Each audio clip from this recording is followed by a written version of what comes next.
Halo, selamat datang di channel Pameran Franchise, Play Franchise and License Expo Indonesia. Jangan lupa untuk subscribe dan nyalakan notifikasinya agar selalu mendapatkan info terbaru mengenai kewirausahaan. Saya percaya teman-teman semua di sini mungkin belum semua bisnisnya di-franchise-kan, tapi sudah mempunyai bisnis yang lumayan lama berjalan dan sudah menguntungkan sehingga berpikir untuk mengembangkan usahanya. Memang salah satu cara untuk mengembangkan usaha kita dengan tidak harus investasi besar, salah satunya adalah dengan cara memfranchise-kan bisnis kita. Beberapa tahun belakangan ini yang namanya bisnis franchise di Indonesia sedang happening, sedang direspon baik oleh masyarakat, terkhusus oleh anak-anak muda Indonesia, baik anak-anak muda yang graduate dari Indonesia, dari lokal, atau anak-anak muda yang graduate dari luar negeri. Sekarang lagi trennya anak muda untuk membuka usaha sendiri, sehingga berdampak bisnis franchise atau waralaba ini menjadi booming.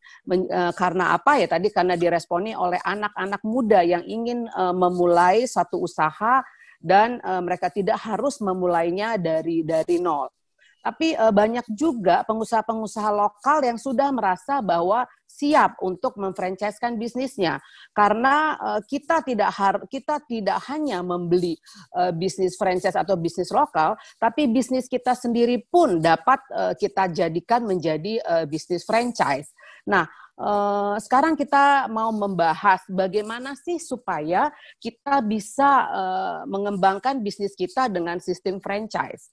Teman-teman sekalian yang sudah mempunyai bisnis, tentu kalau sudah mempunyai rencana untuk mengembangkan bisnisnya dengan franchise, apa sih yang harus saya lakukan? Yang harus teman-teman lakukan pertama itu adalah mempersiapkan sistem yang baik untuk bisnis teman-teman semuanya. Sistem seperti apa? Sistem operating prosedur atau SOP yang tadi sudah dibahas oleh Pak Tri juga. SOP untuk produk yang kalian akan tawarkan, SOP SDM yang akan digunakan dalam bisnis franchise nanti. Ada juga sampai SOP finance-nya untuk operasionalnya. Makanya biasanya itu dibutuhkan satu tim franchise. Jadi kita satu punya bisnis yang sudah berjalan dan kita mau memfranchise-kan bisnis kita tersebut, alangkah perlunya kita membentuk satu tim franchise. Jadi tim franchise inilah yang akan memprepare bisnis kita untuk bisa menjadi bisnis franchise. Karena untuk memfranchise-kan bisnis kita tadi yang saya katakan bahwa diperlukan satu sistem. Jadi kenapa sistem? Kenapa harus ada SOP? Seperti kita ketahui, satu bisnis yang difranchise-kan, kita ambil contoh misalnya bisnis restoran. Bisnis restoran itu baik dia ada di Jakarta, baik ada dia di Medan, di Sulawesi, di Palembang, pasti dia rasanya sama. Itu karena apa? Karena mempunyai SOP. Jadi manakala kita mempunyai SOP satu produk, dimanapun bisnis itu dibuka, pasti rasanya akan sama. Begitu juga dengan SOP SDM. Setiap bisnis mempunyai SOP sendiri untuk SDM-nya mereka, untuk servisnya mereka, untuk tampilannya mereka. Saya kasih contoh, misalnya kayak saya kasih contoh F&B ya. Misalnya F&B, ada satu F&B Cafe Betawi. Mereka dengan waitersnya mereka dengan sesuatu yang berbeda. Misalnya dengan ada lukisan-lukisan di wajah. Jadi itu menunjukkan bahwa itulah SOP daripada restoran tersebut, begitu. Jadi SOP itu menunjukkan kriteria daripada bisnis tersebut, seperti itu. Makanya amat sangat dibutuhkan SOP dalam kita merencanakan untuk memfranchise-kan bisnis kita. Bisnis franchise itu adalah dikenal dengan new buy friendly karena umumnya bisnis tersebut memiliki kelebihan dan salah satunya adalah sudah ada sistem yang jelas sehingga para franchisee atau pembeli franchise itu tinggal mengikuti apa yang sudah ditetapkan oleh franchisor. Yang kedua adalah menyusun rencana pemasaran. Seperti kita ketahui bahwa memulai bisnis franchise ini adalah kenapa orang senang membeli bisnis franchise, karena mereka memulai bisnis tersebut tidak dari nol. Tapi bisnis mereka sudah memulai dari tengah 50% ke atas. Karena yang memulai nol itu adalah franchisornya, si pemilik brand tersebut, pemilik bisnis tersebut. Sementara si franchisee-nya tinggal meneruskan. Makanya itulah salah satu kelebihan daripada bisnis franchise, yaitu memulai bisnis tidak harus dari nol, seperti itu. Dan selanjutnya adalah membuat proposal yang realistis. Bisa dibilang dalam bisnis franchise, franchisee, franchisor itu merupakan satu tim. Kesuksesan franchisee itu dalam menjalankan bisnis itu didukung dengan berkembangnya brand waralaba daripada franchisor. Memang teman-teman menjadi franchisor itu susah-susah gampang. Artinya bagaimana? Pada saat ada orang mau membeli bisnis kita jangan hanya tergiur karena ada orang datang mau beli bisnis kita tergiur dengan uang yang ditawarkan. Tapi kita juga harus mempelajari si franchisee tersebut. Franchisee adalah orang yang mau membeli bisnis. Kita harus pelajari franchisee tersebut. Visinya dia dalam membuka bisnis tersebut, misinya dia. Apakah kita bisa bersama-sama untuk mengembangkan bisnis tersebut? Banyak sekali pada akhirnya terjadi konflik antara franchisor dan franchisee di tengah jalan. Karena apa? Karena tidak bisa adanya satu kerjasama yang baik antara franchisor dan franchisee. Makanya dibutuhkan sekali pada saat franchisee datang ke kita untuk membeli bisnis, kita harus mempelajari juga bagaimana sih pribadi daripada si franchisee tersebut. Apakah franchisee tersebut memang benar-benar serius dengan bisnis tersebut, atau dia hanya mau investasi uangnya dan berharap uang yang dia investasikan itu bisa berkembang sendiri tanpa ada campur tangannya daripada owner, seperti itu. Nah, hal-hal seperti inilah yang juga perlu diperhatikan agar supaya bisnis kita bisa maju dan berkembang dengan kerjasama yang baik antara franchisor dan franchisee-nya. Dan yang selanjutnya, yang keempat adalah memastikan kualitas produk kita. Sistem waralaba memungkinkan adanya konsistensi dalam kualitas produk dan jasa bagi konsumen. Artinya kita yakin bahwa produk yang kita tawarkan tersebut adalah produk yang terbaik yang kita mampu tawarkan. Di mana produk tersebut berkualitas baik dan dimanapun produk tersebut dibuka itu adalah sama. Jadi jangan sampai orang mengatakan bahwa kok produk di Jakarta lebih baik ya daripada produk di Bandung, atau produk di Palembang kok lebih bagus ya daripada produk di Kalimantan. Itu adalah tidak benar. Kita harus membuat produk kita dimanapun produk tersebut kita tawarkan itu harus sama, seperti itu. Siapa yang memiliki bisnisnya atau siapa pengelolanya bukanlah hal yang penting bagi konsumen, tetapi produk dan jasalah yang berpengaruh bagi customer experience.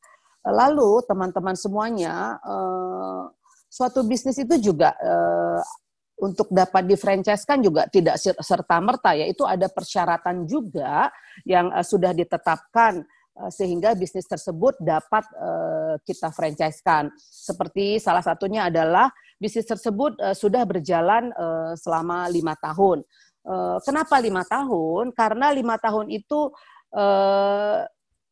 kita akan mempunyai banyak pengalaman dalam suka duka dalam menjalankan bisnis tersebut, begitu.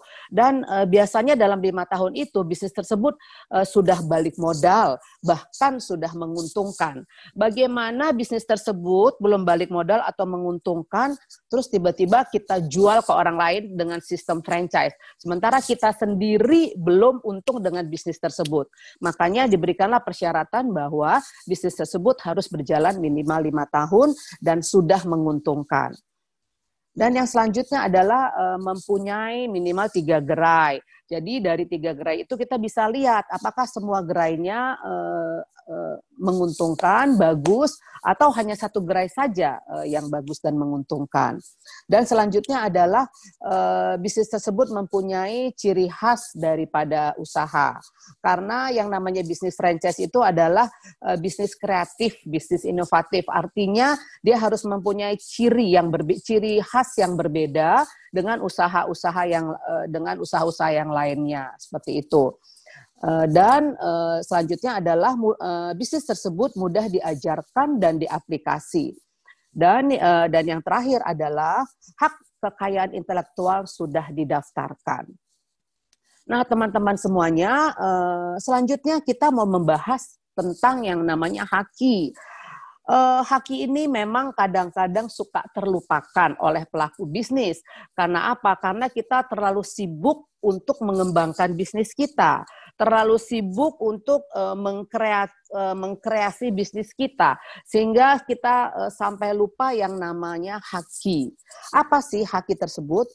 Haki itu adalah suatu pemberian lisensi atau hak untuk memanfaatkan, menggunakan secara bersama-sama dua jenis hak kekayaan intelektual tertentu, yaitu merek dan rahasia dagang. Haki itu adalah hak kekayaan intelektual. Waralaba merupakan pemberian hak untuk menggunakan atau memanfaatkan hak kekayaan intelektual tertentu, yang dalam hal ini terwujud dalam bentuk merek, baik yang meliputi merek dagang maupun merek jasa atau indikasi asal tertentu. Dan suatu bentuk format, formula, ciri khas, metode, tata cara, prosedur, sistem, dan lain sebagainya yang bersifat khas yang terkait dengan yang dijual, diserahkan atau diperdagangkan dengan mempergunakan merek dagang, merek jasa, atau indikasi asal di atas yang dinamakan dengan rahasia dagang. Dalam pasar 3 butir F PP 42/2007 menyebutkan bahwa salah satu kriteria waralaba adalah hak kekayaan intelektual yang telah terdaftar.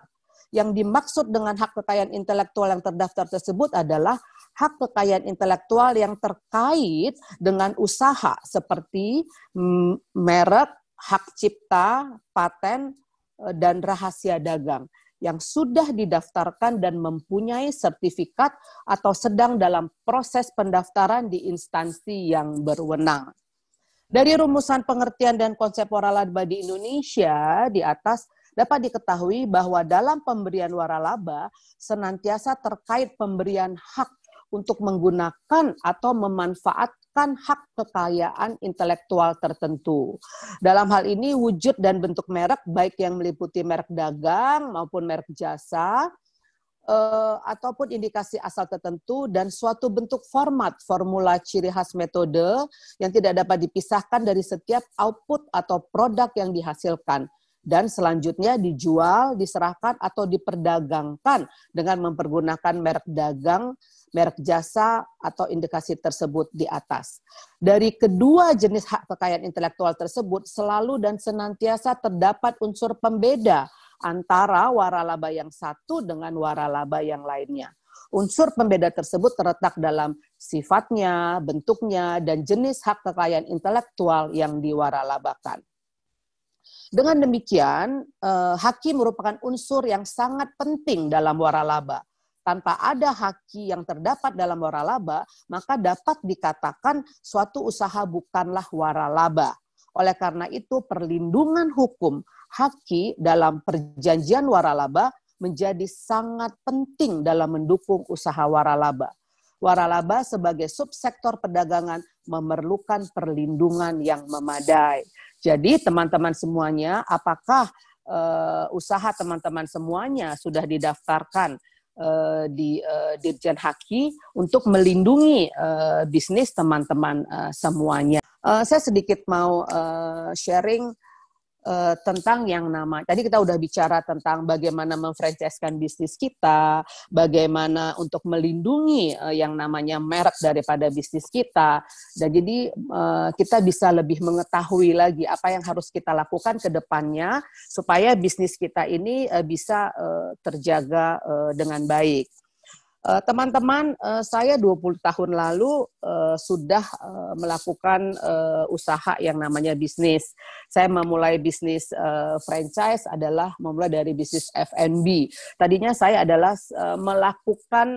menjalankan bisnis usaha bukan franchise tadinya. Tapi setelah itu saya melihat sepertinya bisnis franchise itu menguntungkan dan akhirnya ini saya masuk ke success story ya. Jadi maksudnya kita bisa sharing, Ibu Ita selama ini apa sih yang dilakukan sampai Ibu akhirnya bisa bisa bergerak dalam bidang dunia franchise. Bapak Ibu, karena saya menjalani bisnis franchise ini udah dari kira-kira 20 tahun lalu ya. Saya menjalankan bisnis dan salah satu bisnis saya adalah bisnis franchise. Ternyata saya menikmati bahwa bisnis franchise itu lebih buat saya lebih enak dan lebih cepat dalam menjalankannya. Karena apa? Saya menjalankan bisnis sendiri dengan saya menjalankan bisnis franchise. Ternyata bisnis franchise itu lebih cepat kembali modal dan saya lebih cepat bisa mengembangkan bisnis saya seperti itu. Jadi saya sudah merasakan yang namanya bisnis sendiri, saya sudah merasakan yang namanya sebagai seorang franchisee yaitu membeli bisnis franchise dan saya juga sudah merasakan sebagai seorang franchisor di mana bisnis saya pun saya franchise-kan seperti itu. Nah, jadi kita bisa sharing bahwa kalau saya ditanya, memang saya menikmati sekali menikmati kesuksesan, keuntungan di dalam menjalankan bisnis franchise. Makanya akhirnya saya masuk ke dunia franchise. Kalau saya bisa sukses di bisnis franchise, saya percaya teman-teman semua pun bisa sukses karena kesuksesan itu adalah milik kita bersama. Jadi kenapa kami akhirnya benar-benar mensupport Wali, Kadin mensupport yang namanya Flay Expo yang dilakukan setiap tahun.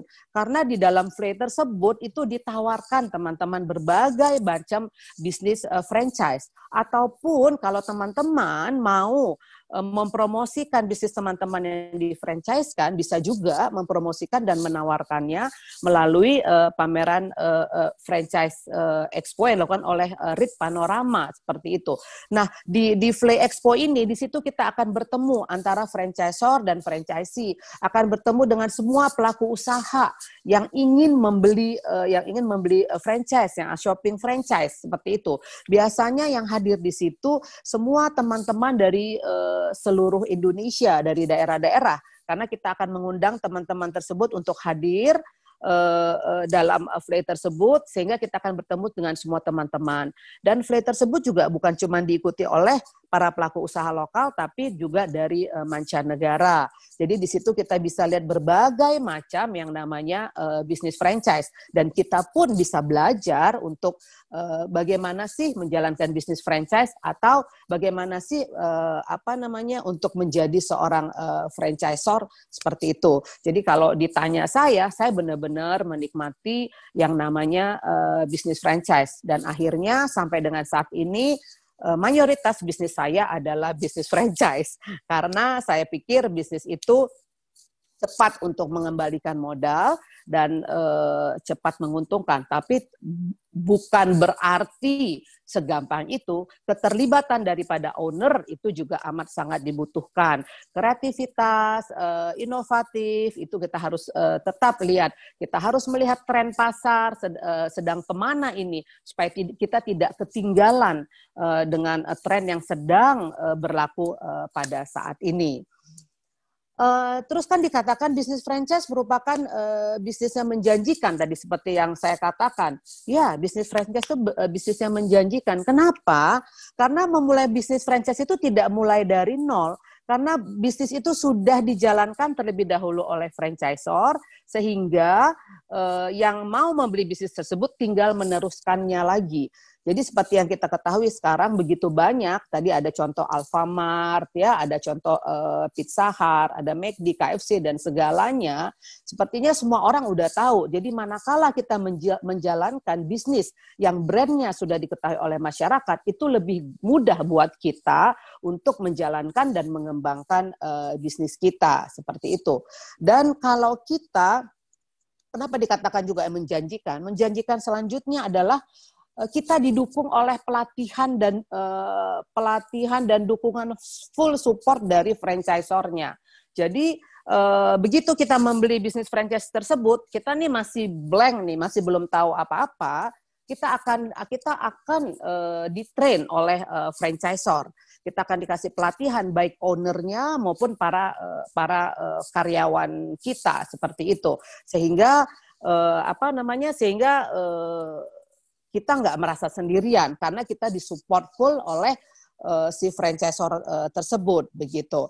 Jadi yang pelatihan tersebut bukan hanya untuk owner aja, tapi untuk karyawan dan untuk kalau dia misalnya bisnis F&B, termasuk yang namanya tukang masaknya, termasuk accountingnya, itu semua akan di-training oleh franchisor, seperti itu. Dan yang selanjutnya adalah kita juga akan dibantu untuk memilih lokasi. Lokasi, teman-teman, lokasi itu adalah salah satu juga loh, salah satu kunci kesuksesan. Begitu kita salah memilih lokasi, bisnis kita pun akan susah untuk maju dan berkembangnya. Karena salah satu lokasi itu amat sangat menentukan. Dan untuk lokasi ini kita akan dibantu oleh franchisor. Apakah lokasi ini baik untuk produk yang akan kita tawarkan. Jadi kita tidak hanya memilih lokasi sendirian, tapi franchisor akan membantu kita memilih lokasi tempat usaha yang akan kita buka nanti. Dan yang selanjutnya adalah merek yang terkenal. Merek yang terkenal artinya merek yang sudah dikenal oleh masyarakat.